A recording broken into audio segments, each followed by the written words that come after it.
Many thanks for staying. Welcome back to the marketplace. Now, national ID numbers can also be used as tax identification numbers by the end of this year.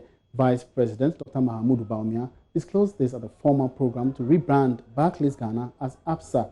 According to the Vice President, this is part of several moves to help improve tax collection in the country.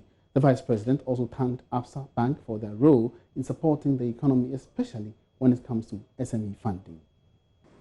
Your support to the agricultural sector and the leading role you play in the rice, maize, and soybean value chain by providing financing and to various stakeholders is highly commendable. You recognize agriculture as a major sector of Ghana's economic growth. You've made provisions and specialized products such as commercial asset finance, enterprise supply chains development, and structured commodity finance, amongst others, to meet the diverse needs of players in the agricultural sector. You've also established strong collaborations with local and international partners, including the Ghana Commodity Exchange, the Ghana Incentive-Based Risk-Sharing System for Agricultural Lending, GESL, USAID, and others, to increase lending support to the agricultural sector. One area of great concern for us as government is the support to the small and medium-scale enterprises. The contribution of the SME sector to our economy is quite significant, and it is for this reason that government continues to encourage private sector support for this segment. The President acknowledges the support the private sector, and especially some of the financial institutions like ABSA, are giving to the SME sector, making us truly partners in development. We are therefore excited to see ABSA Bank Ghana has taken a giant step in this direction with its monthly SME clinics designed to equip the sector with the necessary business and personal skills and knowledge needed to grow Ghanaian businesses, and in doing so, create jobs for many Ghanaians. To also meet their funding needs, you are doing something exceptional by providing financing of up to 500,000 Ghana cedis to SMEs without collateral and financial statement. This shows that you truly understand the unique needs of the SME sector, and you are committed to grow and succeed with them together, and it is a risk worth taking. Now, Governor of the Central Bank, Dr. Ernest Addison, also charged the bank to continue with its sterling performance and service offering after the rebranding exercise. We will continue to hold banks accountable. We will ensure the continued sanity of the sector and consistently apply the laws applicable. One of the key aspects of the reform agenda was the issuance of the Corporate Governance and Fit and Proper Persons Directives for banks, which banks are now complying with. In particular, the enforcement of the Corporate Governance Directive has led to several board chairs and CEOs of banks ending their tenure, while board members who had served for prolonged periods have been replaced. In addition, results of a recent survey indicate full compliance with requirements of the Corporate Governance Directive on the size, structure, composition, and qualification of bank boards, due diligence in the appointment of key management personnel, and separation of the positions of CEOs and board chairs. A total of 184 bank directors undertook the mandatory annual Directors Corporate Governance Certification Training Program. Of this number, over 50% have fully completed the program, while the rest, who are at various certification stages, will be certified by the deadline of end March 2020. Let me reiterate that as regulators, we will continue to commit our resources towards ensuring that financial institutions improve their internal controls and risk management systems, since the safety and soundness of institutions pivot on these principles. Also, we will continue to create an enabling regulatory environment that encourages innovation in the industry while ensuring that we continually strengthen our supervisory and enforcement capabilities to ensure sanity in the industry. That way, we can ensure that Ghana's banking business is conducted in a safe and sound manner and with integrity, and thereby retaining the trust and confidence of depositors. And those were some excerpts at the former rebranding of Barclays, now known as ABSA. I would like to join my colleague George Viafi on the grounds for some live updates. Good afternoon, George. What can you tell us?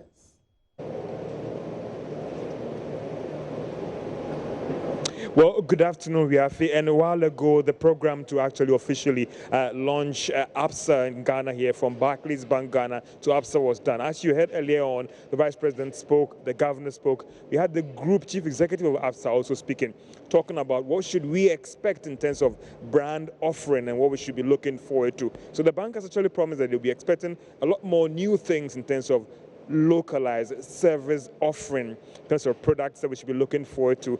And indeed, they said that they are here to stay. And where we are right now, Yafe, where they actually did the launch, is going to be the proposed headquarters of ABSA Ghana.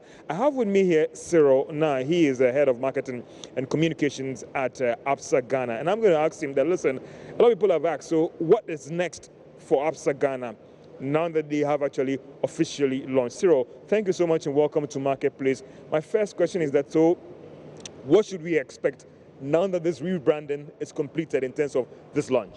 So first of all, thank you to your listeners and our cherished customers. So for us, the brand launch is just the beginning of our journey to bring in the possibilities of our customers and Ghanaians, hardworking Ghanaians, to life. We've promised to help them find a way to get things done, and that's exactly what we are going to do. I get from your managing director in her speech after the program, she spoke about ABSA Ghana being heavy on SME financing. What has changed? Because previous Barclays was seen as more of a corporate, a high network bank.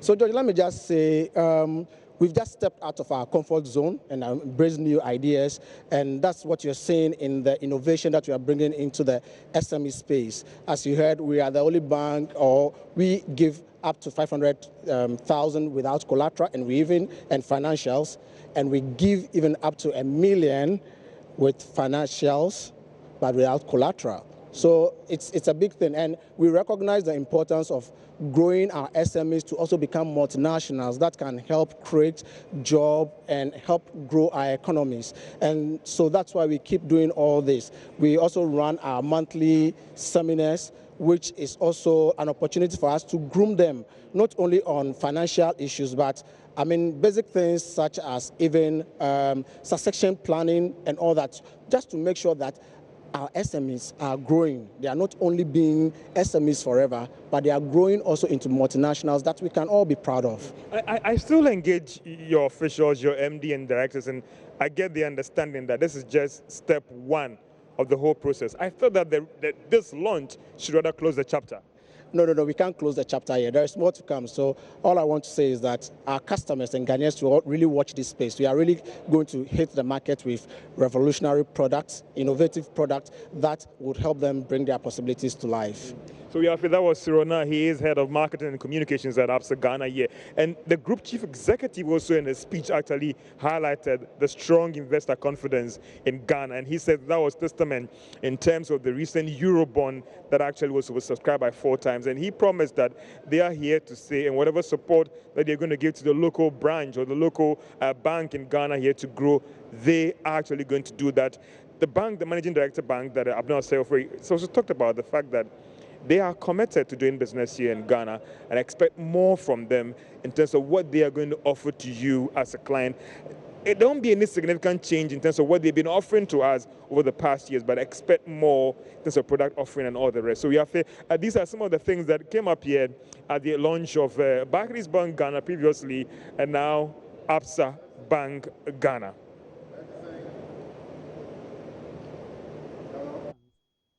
George, we have to bring us up to date or up to speed with the developments at the formal launch of ABSA, which was formerly known as Barclays Bank. Away from that, the country's international reserves would this week witness a significant increase as the €3 billion Eurobond cash would hit the Bank of Ghana's accounts. George Rafe takes a look at the impact of this on the Ghana cedi and some projects to be funded by government. $1 billion is expected to hit Bank of Ghana's account possibly this Thursday, all other things being equal. This would increase the country's reserves by up to $11.4 billion. The Finance Ministry will then start making the necessary drawdowns for the expected projects. Based on the prospectus submitted to investors, the Finance Ministry is planning to advance some of the cash towards restructuring the power purchase agreements, paying off the energy sector debts, and some infrastructure projects like the roads. The Finance Minister Ken Ofori-Atta has told Joy Business that $1 billion will be advanced towards ongoing road projects. The planting for food and jobs may take about $1 billion, and the remaining will be advanced towards restructuring the independent power projects as well as the energy sector debts. So if that road in front of your house, which has been budgeted for but was delaying, maybe this cash could help fast-track its execution. The money would then improve the financial position of government to carry out at least all the projects outlined in the 2020 budget. The funds would also help improve the international reserves position of the Bank of Ghana, a development that could help sustain the city's record appreciation witnessed the first month of this year and possibly stretch it to the end of the first quarter this year, which has been described as the pressure season. The Bank of Ghana's improved dollar reserves could also give some assurance to businesses that the central bank is now in a better position to firmly support the Ghana cedi. This will help deal with fears that the current stability might be short-lived, which could have then fueled some panic buying. Sustaining the cedi's appreciation as a result of the Eurobond inflows could bring a lot of relief to importers who had to struggle in the last quarter of 2019 due to the cedi's sharp depreciation at that time. Now, away from that, the Customs Division of the Ghana Revenue Authority will begin piloting a new clearance management system known as Unipass at the Takoradi port. This follows a successful implementation at Aflao about 2 weeks ago. The new system is expected to introduce efficiency, improve turnaround time, among other benefits. Currently, different service providers operate a multifaceted system which aid customs in revenue collection. This is, however, expected to change with the introduction of Unipass, which is a harmonized system. Deputy Commissioner Policy and Programs Felix Matikojo disclosed this at a media sensitization workshop in Tema. There's more in this report. Unipass is an electronic customs clearance system which computerizes procedures and automates clearance processes. The system is also to help manage increased volumes in trade and travelers given the limited resources available. Unipass is composed of 77 modules and 5 subordinate systems currently operating in Africa, South America and Asia. The system, developed by Korea Customs for Ghana, is set to conform to international standards, including the Kyoto Convention. Deputy Commissioner, Policy and Programs at Customs, Felix Matikojo, says the new system will bring the needed change. The turnaround time for business will be reduced. It is very efficient. The cost of business will go down. Tentatively, we plan to go to Takoradi for the pilot. We did a test run at Aflao some 2 weeks ago, and the results were very positive. After the pilot at Takoradi, then we'll hold a meeting, a very brief one. Then we decide on the time for the general rollout. All the stakeholders that are involved in this Unipass, first and foremost, needed some form of sensitization, which we have done. Before that, people had a lot of reservations, but now after our sensitization programs with all of them, it has come to light that all their concerns have been addressed. Meanwhile, Assistant Commissioner in charge of Accra Collection, Emmanuel Onhine, says Unipass will reduce lapses in their operations. The existing system we have today is multifaceted. You have several service providers that are functioning on behalf of the government to aid customs in revenue collection. Now, the Unipass is been designed to provide an end-to-end system that will be responsible for, the customs clearance processes. And so that is basically the main difference, to ensure that we can have a seamless flow instead of having the different interjections from hopping from one agency to the other in order to clear goods at our ports and borders. It's live on the marketplace. We're taking a short break here. We're right after this.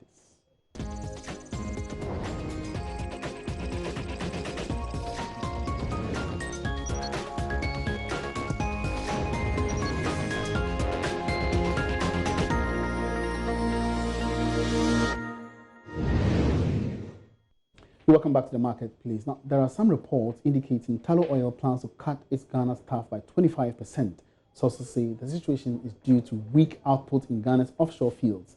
Similarly, there's yet another report which indicates that major oil company ExxonMobil's value has dwindled by $184 billion. Currently, the world's largest oil company, ExxonMobil, is partnering local oil marketing firm GOIL to explore Ghana's deep water potential. Will these two companies' predicament have some dire consequences for Ghana's industry? With me to do this discussion is a policy analyst, a researcher at the Institute of Energy Security, Raymond Nwoko. Raymond, welcome to the marketplace. Thank you very much. Now, so what do you make of this news? Okay, since 2019, Tullow Oil in particular had a lot of challenges in their TANE field in Cape Coast. For example, they have challenges with some of their wells. They actually suspended one of the wells because of water cut, increased water cut. Okay. Water cut is basically the water to oil ratio in the wells, meaning increased water in the wells, meaning there is going to be less oil and less revenue. And at the Jubilee field too, for example, there is reduced gas offtake by Ghana Gas. Therefore, they have to re-inject the gas into the well back to the reservoir, which affected their production. And reports indicate that it affected about 30% of their production. That's huge. And if you look at Bank of Ghana initial report, they said more than 4% of our oil revenue we couldn't get because of all these challenges. Yes. Now, it's not only that, Tullow Oil is also in East Africa and you have some new ventures. Kenya and Uganda, they also have challenges in Kenya and Uganda. They have delay in their exploration activities because of government inability to quickly sign up contracts. And Guyana, for example, they invested heavily, but unfortunately, 3 out of the 4 fields have heavy fuel, or their soil content was there, meaning their commercial viability was not immediate, meaning they lost a lot of investment. They couldn't recoup revenue immediately. Now, so does it make it right for the company to cut down 25% of staff in Ghana? So that's the great conversation you must make. If what's our local content? What is he saying about this? If, for example, their operations are affected in other countries like Guyana, Kenya, Uganda, and even South Africa, why should staff here in Ghana suffer that kind of branch? So we go into the policymakers, our local content law, how effective is it time for us to have a different conversation on how we can also narrow this particular predicament into our local content, that going forward, a situation like this should not be the branch of our local people. But if the business model demands that, in low downturns like times like these, we cut down staff and later on recoup if it becomes necessary, is it not proper? Yeah, that's what I'm saying, that's proper for the business, but we must also look at our citizens. Okay. Because, for example, these people have family, they have dependencies. So our local content is supposed to protect the citizens, the local people. So if the company is suffering, doesn't mean it should extend to our local people. We must focus on the rights of our citizens. That's why the local content is there. So we must look at a way of protecting our people from the branch or the bad investment decision by these foreign nationals. Now, similarly, ExxonMobil, which is yet to explore Ghana's waters, is equally, rumbling under terrible times at this time. What would be your advice? Okay, for ExxonMobil, their issue is of confluence of unintended issues. First, have to do with bursts in the market prices. Have to do with the shale boom. Now, for ExxonMobil, the good news about ExxonMobil is that they have a good balance sheet. And they are not taking the negative route that Tullow is taking. They are not taking the stand of reducing staff or expenditure. What they are doing is that they are increasing their investment in exploration. the idea is that they increase investment so they can take care of their balance sheets. So that one is good. And they're increasing their production here in Ghana. They got their ratification in April 2019, and they are doing well. So for the short term, I don't think there's any problem with ExxonMobil. But yeah. So definitely we'll have to continue this conversation later on. Thank you very much for your time. Great. And that will be it for the Marketplace today. Many thanks for watching. My name is Emmanuel Abuaji. You have a good afternoon.